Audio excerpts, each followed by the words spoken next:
Hi everyone. For my advanced physical assessment technique, I chose egophony.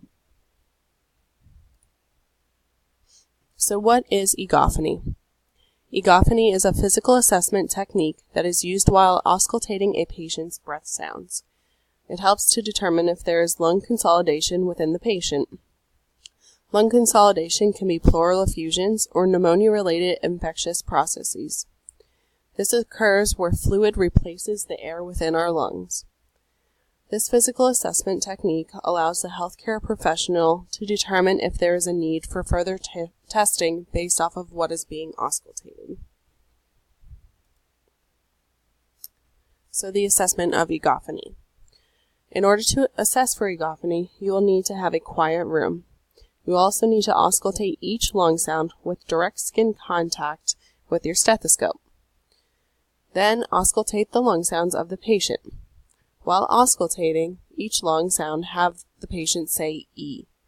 Although you want to auscultate both anteriorly and posteriorly, if the healthcare professional is truly concerned about consolidation, then it is likely to be heard posteriorly because of the air movement through the trachea and large airways.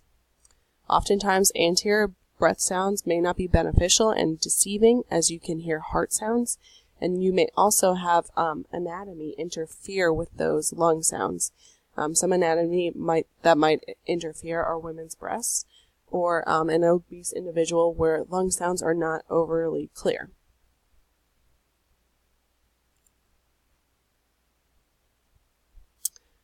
While auscultating the patient's lungs, have the patient say E. While listening, if the E sounds more like an A, then the healthcare professional should be concerned for consolidation. This is a video here that I'm going to show you that demonstrates how to auscultate for egophony. Get it open here. Hi there. Today I'm going to listen to your lungs and demonstrate egophony. So that means I'm going to listen to your lungs on the back. Typically you do it in the front and the back, but for the video's sake, we're just going to do the back.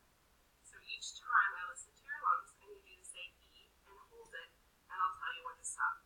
Okay? Typically, in a patient's room, you would want to listen to the bare back, but for the video's sake, we'll listen with the shirt on. Ready?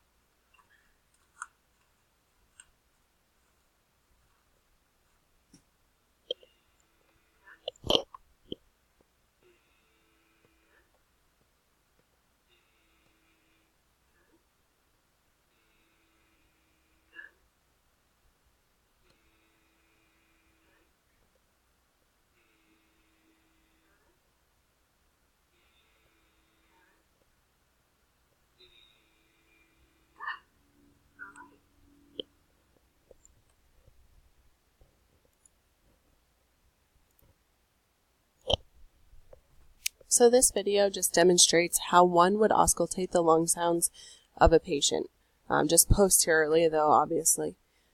For this video and privacy of the patient, I didn't do direct skin contact, just to promote some privacy for the client that was helping me out. However, with a patient, you would want to auscultate underneath the hospital gown to get clear lung sounds. The science behind egophony.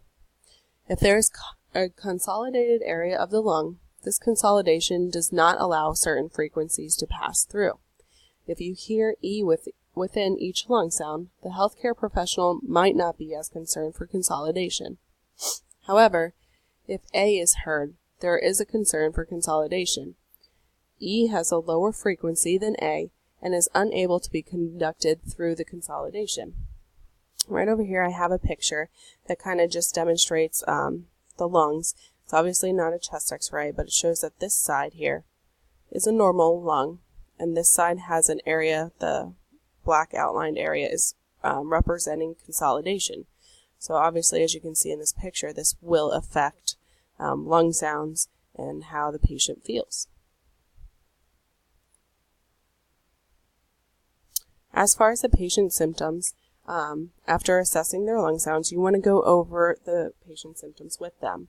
Oftentimes, they are very vague with their symptoms. They may have fevers, just general malaise and weakness, shortness of breath, just the inability to complete their daily ADLs, and a productive cough. So when you go over these things with them, you also want to go over their history, whether they have COPD, a history of restrictive lung diseases, or even asthma, or even if they typically wear oxygen at home. And although egophony can really be helpful in determining whether there is a consolidated area within their lungs, they may need further testing, such as CAT scans, chest x-rays, all that. Egophony is very beneficial to healthcare professionals to determine which plan of care route to go. And then this is my references, and then that's it.